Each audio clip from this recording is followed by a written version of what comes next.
Welcome to Chillix Recap Studio. Today, we're diving into a 2018 thriller, action, and sci-fi film. Spoiler alert. Now, sit back, chill, and relax. Peter, an engineer, has recurring nightmares in which he and everyone he knows suffer through violent, alien invasion-like confrontations with an unknown enemy. This causes him to have a strained relationship with his wife, Alice, and his daughters Hannah and Lucy. Alice has been advising him to go see a doctor. Peter refuses but says he'll get off early in the evening and they can spend time together with the kids. Lucy and Hannah are upset because Peter has not been keeping up his promises. Peter's boss, David, catches Peter fumbling at work as he dreams at work and has a minor work accident. David understands these symptoms and advises Peter to get to a clinic to seek help. Peter is not convinced. He asks David if he could leave early, and David agrees and subtly mentions the clinic as compensation. At her workplace, Alice has recently been promoted. She too asks to leave early. Peter has the dream again at work, and that makes him miss his family dinner. When he wakes up, it's late at night. He rushes home, and on the way, he sees lights in the sky. While he thinks it's in his mind, he's actually seeing them. His wife and daughters are angry at him. He tells Alice that he fainted. Peter feels that what he's seeing is not just dreams, but forewarnings. Peter has another dream in the night, and this time he sees Lucy and Hannah sitting by two dead people. Next morning, Peter apologizes to Lucy. He fixes Lucy's toy, and she forgives him. He reluctantly visits a clinic to receive psychiatric help. At the clinic, another patient tells Peter that he too has been having apocalyptic dreams and that the psychs would only suppress these visions. This convinces Peter about his theory of premonitions of an upcoming invasion, and he leaves the hospital before seeing the doctor. Alice throws a party for her promotion that night at their home, and she invites their neighbors, Samantha, Ray, and their daughter. Peter is aloof and using his telescope to stare into the skies. As the party ends, Ray heads to the balcony to join Peter to ask him if he would like to say goodbye to the other guests. Just then the sky lights up, and they see objects falling. Peter is glad that Ray can see this too, and it's not one more of his visions. Right after, a sonic boom sends the glass of all the buildings into pieces. They run in for cover. Alice, Peter, and Lucy regroup. Hannah and Megan, Ray's and Samantha's daughter, are not around. Ray suggests that the girls must be at his place. As Peter looks out the window, a spaceship flies by and opens fire. Ray pulls Peter to safety. As they step out of the house and down the stairs, they notice that there is now a ground force making sweeps and killing everybody. Peter and Ray open the doors to an elevator and find Hannah and Megan and pull them out. Peter and Hannah head back home to Alice and Lucy as Ray goes over to his place to get Samantha. Alice confirms with Peter that what is happening is from his visions. While his dreams have similar situations from the past, these events have never been witnessed by Peter, and as a result, he is unable to correlate the current events with his nightmares. However, he does feel that they should go to the factory. Someone comes busting at their door, which Peter barricades with furniture. Alice leaves Hannah and Lucy in a closet to hide and goes to help Peter. Lucy goes looking for her toy. By the side of the door, a blade cuts through the wall, and an alien soldier enters. The alien finds Lucy hiding under a table and pauses to examine her, which allows Peter and Alice to immobilize the alien. Peter, now armed with the soldier's weapon, leads his family out of the building. The four of them head to the roof and unite with Ray, Samantha, and Megan, who are hiding there. From the terrace, they observe how the act is one of extermination. They see a building full of people being blown up by a craft. Their only option is to use a rusted service elevator to go down.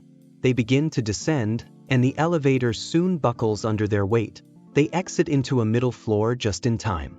Peter is tinkering with the gun to get it to work by bypassing the biometric trigger. They agree that they need to take the tunnels to get to the factory. Alice has been working on the tunnels, and she knows her way around them. Just then, Ray gets blown up by a craft. Right after, Megan and Samantha are shot off. Peter gets the gun working and kills his way forward. The surviving four make it to the streets. On the roads, we can see a few people firing at crafts and getting killed. As they make their way down, Lucy looks at the lights of an approaching ship and freezes like a deer. Alice grabs her and runs to the tunnel opening. As they descend, they get fired at and fall into the tunnel. All is not well, Alice is badly hurt. They begin to head for the factory, and Alice asks Peter if this matches his visions. He says no. Alice understands that she might not make it and asks Peter to protect the kids. By now, the biosuit man, Miles, has traced his gun and followed the four underground. Peter engages in a fight and once again bests him. As he cracks the helmet open, we're shown that the person inside the biosuit is a human. Alice goes unconscious, and Peter forces Miles to carry her at gunpoint, and they head to the factory. When they reach, the door opens and out comes David, who takes Peter and his family in. They also bring in Miles. An engineer runs diagnostics on Alice, which begins to zap her. He's running diagnostics like anyone would on a robot, but it appears to be harmful from a human perspective, and so Pete and the kids start freaking out. He's also confused why David seems like he's prepared for this event of annihilation. David explains that there is an abandoned train station below them, and they will head to a safe zone to make a plan to fight back. The engineer comes to Peter and says that Alice's system is shutting down and there is nothing they can do to help her, that they don't have the required equipment. As David's men drag the invading soldier off to execute him, he yells to Peter that he can save Alice. He says, "I had to learn everything about your people." Peter sends Hannah and Lucy with David and stays back with Alice to try and revive her. Miles uses a knife to cut into Alice and begins pulling out some tubes. Alice has blue electronic components for her insides. Peter is confused, and so is Miles. He asks Peter, "You really don't know what you are?" As Miles is also beginning to understand that the robots have been living believing themselves to be humans. Miles says that Alice needs an alternate source of power and points to Peter. Miles asks Peter to cut open his chest, and as Peter begins doing this, he realizes that he feels no pain. He opens his chest to reveal that he too is an android.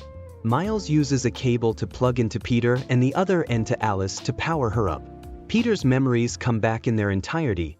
He remembers the war and acknowledges that his visions were actually memories of a past war. Fearing that android workers called synthetics might rise up against humans, the military attacked unarmed synthetics. The synthetics fought back and eventually drove all humans off the planet. Peter and Alice met during the tension, and while fighting the humans, they found Hannah and Lucy, who are also synthetics.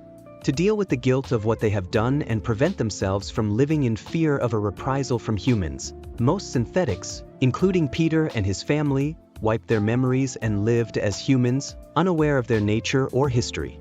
Peter wakes up, and the soldier, Miles, explains that humans have been living on Mars for 50 years. He had expected the synths to be monsters. Alice awakens, and she too states that she has all her memories back. Peter asks why Miles is helping them, and he replies, saying he didn't sign up for killing children and families, even if they were robots. The humans breach the factory, and Miles urges Peter and Alice to leave while he covers for them by saying he was alone. Down below, the last train is set to leave, and the girls are waiting for Peter and Alice to show up. David comes in, picks up the girls, and takes them to the train as they beg to halt for their parents. Peter and Alice manage to shoot their way to the train, which stops and picks them up. A cannon on the train shoots at the humans who come following. Peter talks to David to find out that David and a few had kept their memories to prepare for this day and that now everyone's going to have to remember, 'cause this is not over. The train leaves, and as it passes over the water, the tracks disappear under. Peter suggests that someday there could be peace between humans and synthetics. That's it for this recap. Make sure to subscribe and hit the notification bell so you don't miss out on more videos like this. Thanks for watching.